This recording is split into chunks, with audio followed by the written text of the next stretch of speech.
碟片磨到来令片，导致骑行时碟盘会有异音。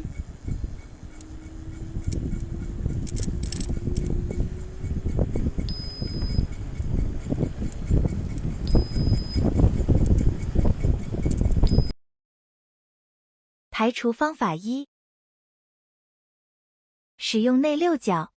将卡钳上2个螺丝放松，放松至卡钳可以左右晃动就可以了。按着刹车手把不放，将卡钳上2个螺丝锁紧，最后转动轮胎，检查是否还有异音。排除方法2：将车平放，使用内六角，将卡钳上2个螺丝放松，放松至卡钳可以左右晃动就可以了。转动轮胎，